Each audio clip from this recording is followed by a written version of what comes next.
Hi guys, today we are going to find out, what if the moon landing had failed? You are Neil Armstrong. Your heart is a frantic drum against your ribs, a counter rhythm to the screaming computer alarm. Your eyes are locked on the fuel gauge, its numbers spinning down far too fast, a cruel countdown to an empty tank. Outside the small window, the lunar surface rushes up to meet you, a jagged, gray expanse of craters and shadows. Buzz Aldrin's voice, calm but tight with strain, calls out numbers, a steady metronome in the chaotic symphony of the cockpit. You feel the lander, the eagle, shudder violently, a metal bird with a broken wing fighting a gravity it cannot escape. Your gloved hand is white-knuckled on the abort handle, a single pull away from blasting the ascent stage back to safety. But the mission, the dream of a nation, rests on this knife's edge between legend and oblivion. You know the math.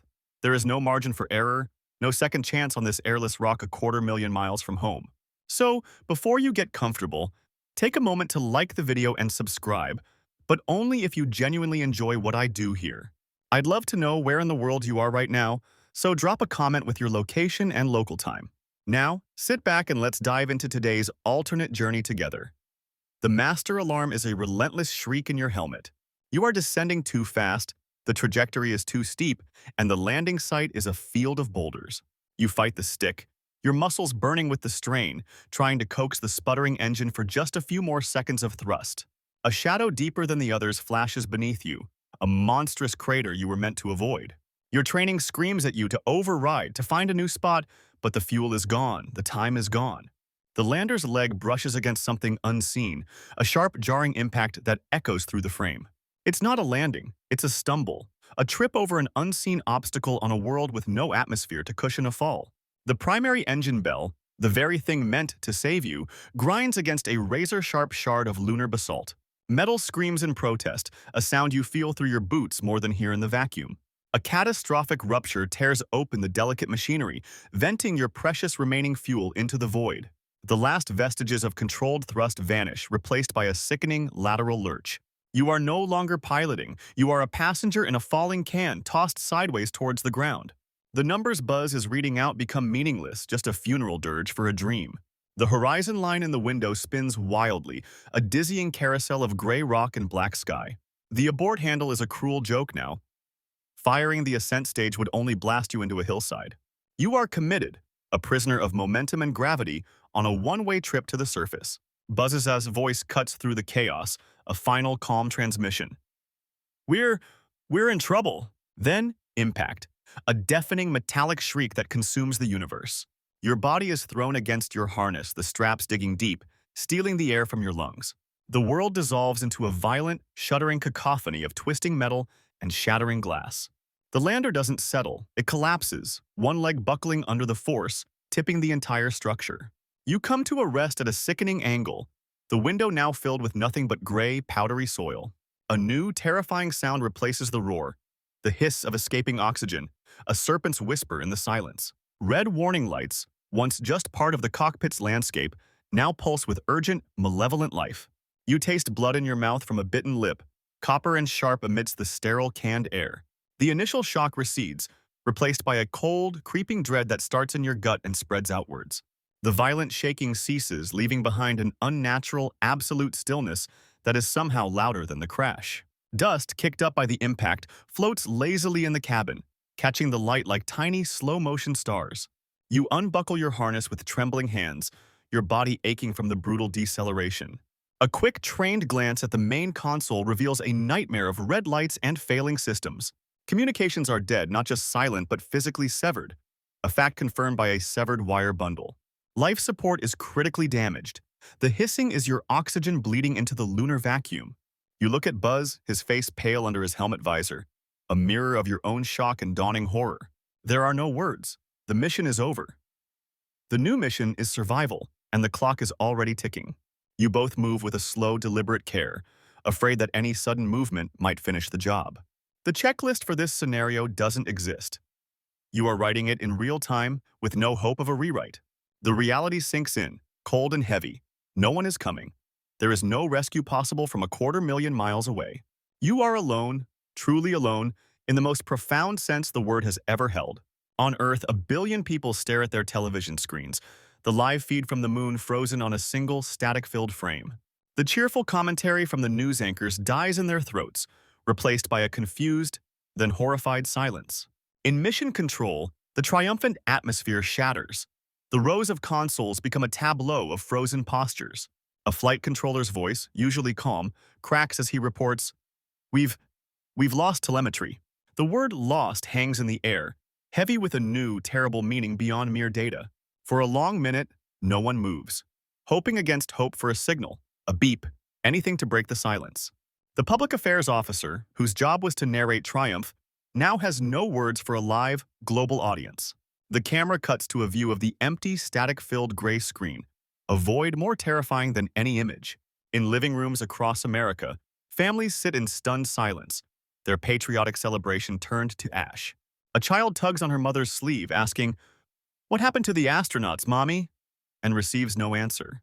The world holds its collective breath, united not in celebration, but in a dreadful shared anticipation of bad news. The silence from the moon is deafening, a vacuum of information filled instantly with a creeping global dread. In the White House, a speechwriter frantically pulls a draft of celebratory remarks from a typewriter roller. The paper, filled with phrases like "triumph of the human spirit," is crumpled into a tight, regretful ball. A new stark page is inserted, its blankness more intimidating than any complex equation you've ever faced.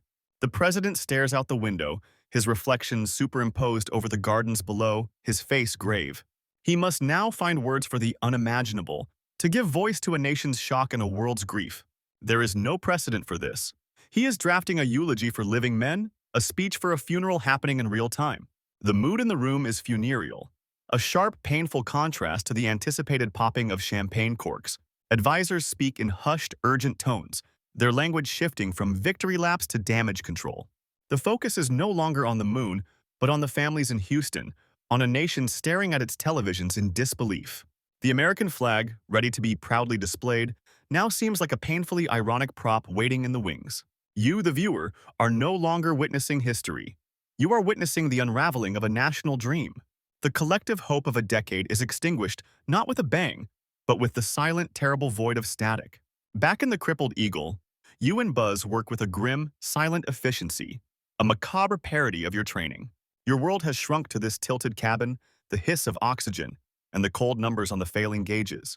You attempt to patch the leak with anything you can find: tape, a cloth, the desperate hope of your gloved hand. It's a futile gesture, like trying to stem a severed artery with a bandage. The pressure continues to drop. The carbon dioxide scrubbers are also damaged. The air grows stale, thick with the smell of your own fear. Every breath becomes a conscious effort, a reminder that you are slowly, inexorably suffocating. You look at the photo of your family velcroed to the console. There smiles a heartbreaking artifact from another universe. There is no panic. The training holds, but it's a shell containing a bottomless well of terror and regret. You try the radio again, knowing it's dead, just for the comfort of the routine, of pressing a button with a purpose. The silence that answers is a physical weight, confirming your absolute isolation. You and Buzz exchange a look. No words are needed. The message is clear in his eyes, and you see it reflected in your own visor. This is not how the story ends in the movies. This is a slow, technical, and lonely conclusion. The president addresses the nation, his voice a low, steady drumbeat of sorrow against the silent background of the Oval Office. He speaks of courage and sacrifice, his words carefully chosen to honor men not yet gone, to build a coffin from poetry. He calls you and Buzz pioneers, but the word tastes different now, meaning not those who lead, but those who are first to fall. On screen, his face is etched with a gravity rarely seen, the weight of the event crushing the usual political cadence from his speech. He doesn't offer false hope. The honesty is more brutal than any lie could ever be. The nation hears the finality in his tone. In living rooms, the speech is met not with tears, but with a numb, hollow silence. The tragedy is too large for simple crying. The broadcast cuts to a shot of the Kennedy Space Center, where the flags are already being lowered to half-mast. The moon, visible in the clear night sky above the launch complex, looks different now, cold, hostile, and cruel. The grand narrative of Apollo, of a nation reaching for the stars, is rewritten in a single, terrible evening. The goal is no longer exploration, but a recovery of honor, a management of a grief that now defines the space program. You, watching at home, feel the shift. The future you were promised of moon bases and Mars landings suddenly seems like a childish fantasy. The optimism of the 60s curdles, replaced by a cynical understanding of humanity's fragility in a vast, indifferent universe. The investigation is swift, brutal, and public. Congressional hearings are not about discovery but about assigning blame. Engineers are grilled under hot lights, their complex calculations and warnings picked apart by politicians seeking a simple villain. The narrative simplifies. It wasn't an unimaginable tragedy, it was a preventable error. Someone must be at fault. The immense pressure of the deadline, the political need to beat the Soviets, is now framed as a fatal recklessness. The agency's culture of go fever is dissected and condemned, its can-do spirit recast as a deadly hubris. NASA's budget, once a symbol of national pride, is slashed. The Apollo program is put on an indefinite, silent hold. The magnificent Saturn V rockets become museum pieces overnight, relics of a future that was too expensive to risk. The army of engineers, technicians, and dreamers in Houston is disbanded, their expertise scattered to defense contractors and universities. The moon recedes, not just in distance but in the human imagination. It becomes a monument, not a destination. The failure becomes a cultural touchstone, a warning against overreach, used to argue against any ambitious, risky venture. You grow up in a world where space is for satellites and spy planes, not for astronauts.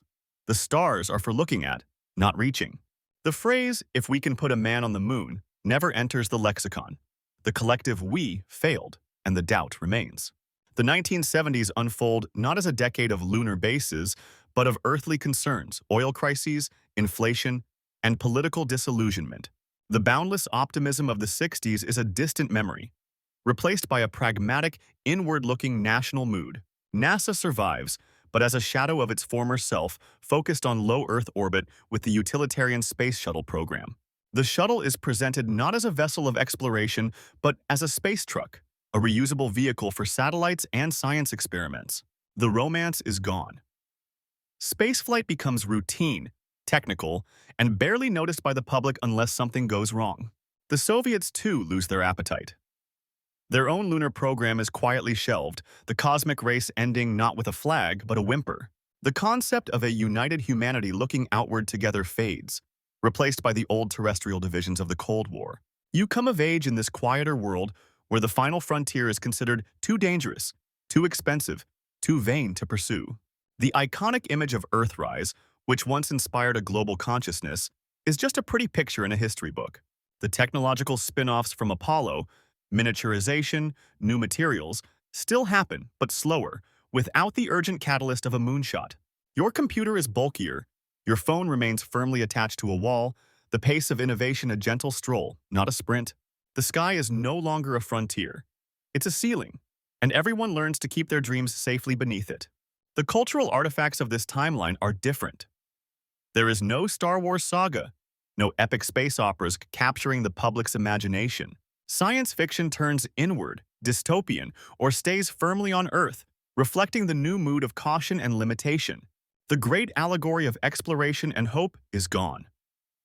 Entertainment focuses on earthly dramas and comedies. You never see a child dressed as an astronaut for Halloween. That costume is a relic, a curious artifact in a thrift store bin.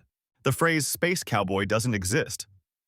The archetype of the brave explorer is replaced by the cynical detective, the troubled anti-hero. Without the technological drive of Apollo, the digital revolution unfolds at a slower, more meandering pace.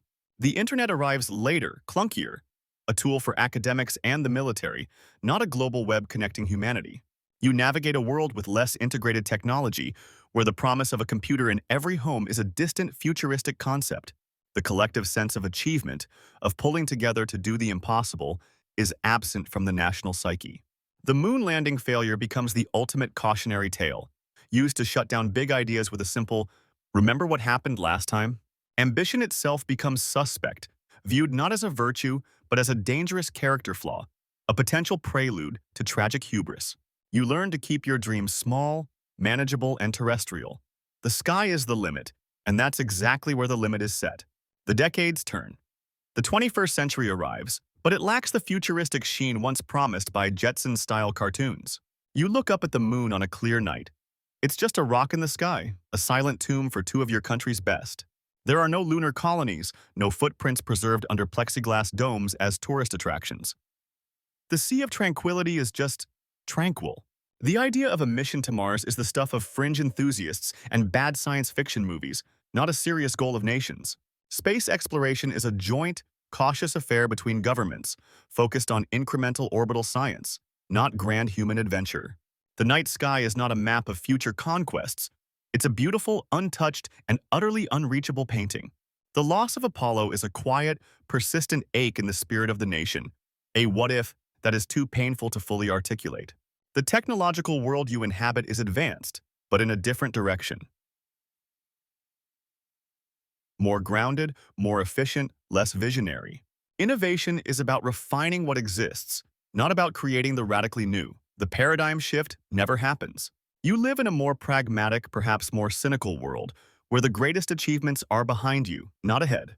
The boundless optimism of the mid-20th century feels like a historical anomaly, a fleeting moment of madness before reason set in. The dream is over.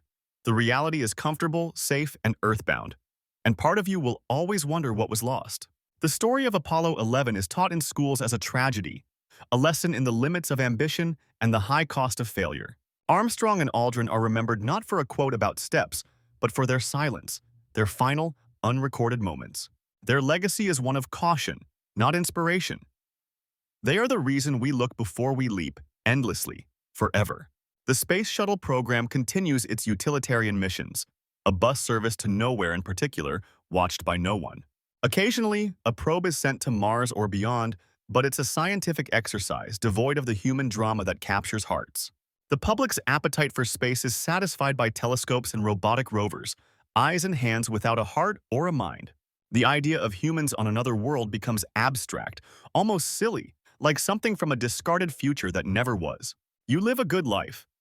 The world has its problems, but they are earthly problems. The cosmos is not your concern. Yet, sometimes, staring at the moon, you feel a phantom pain, a nostalgia for a future you were promised but never got. It's the ache of a door closed forever, of a path not taken that led to wonders you can now only poorly imagine. The universe becomes a backdrop, a pretty picture, not a challenge to be met or a frontier to be crossed. And in that quiet acceptance, something fundamental in the human spirit settles, diminishes, and turns irrevocably inward. The years continue their slow march. The memory of the accident fades from public consciousness, becoming a historical footnote. The moon remains a constant, silent companion, its craters and seas unchanged by human triumph or tragedy. The technology for a return exists, but the will does not. The risk is deemed unacceptable, the reward intangible. The world focuses on its terrestrial squabbles, its economies and environment. The stars are for dreaming, not doing. A new generation grows up knowing only this reality. They cannot miss what they never had, what was never promised to them. Their heroes are athletes, entrepreneurs, activists, people who change the world from within, not those who try to leave it. The concept of a multiplanetary species is relegated to the farthest fringes of scientific speculation, a hobby for eccentrics. You grow old in this world. Your life is full and meaningful, filled with love and accomplishment, all of it earthbound. And on a clear night, you still look up. The sight no longer brings pain, just a quiet, philosophical resignation. The universe is vast, beautiful, and utterly indifferent to the dreams of the hairless apes on the third rock from the sun. Humanity's story is a terrestrial one. The chapter on space exploration is a brief, tragic paragraph that ended abruptly. The final, unspoken lesson of Apollo is learned. Some doors, once closed, stay closed. Some dreams are too dangerous to dream. The story of the failed landing becomes a cultural ghost, a whisper on the edge of memory, invoked rarely and with solemnity. It is used as the ultimate argument against grand projects. We tried to reach the moon, and look what happened, they say. The definition of progress shifts entirely. It is no longer about expansion, but about optimization, sustainability, and management of decline. The great filter, it seems, is not some external force, but an internal one. The loss of nerve, the fear of the fall. Civilizations, you realize, can choose to stop climbing. They can decide the view from the hill is good enough, and so humanity tends its garden. It solves problems of hunger, disease, and conflict with a focused, earthbound determination. It is a quieter, Perhaps wiser species, one that has learned the hard lesson of its own fragility in a cold cosmos. But with that wisdom comes a loss. The fire in the belly, the irrational, glorious drive to see what's over the next hill, is banked. The universe continues its grand, indifferent dance of galaxies being born and dying, utterly unaware of the choice made on Earth. The stars shine on, distant and unconquered. Their light is a reminder not of possibility, but of a path not taken. You feel no regret, for yours is a good life in a stable world. But sometimes a strange melancholy arrives unbidden.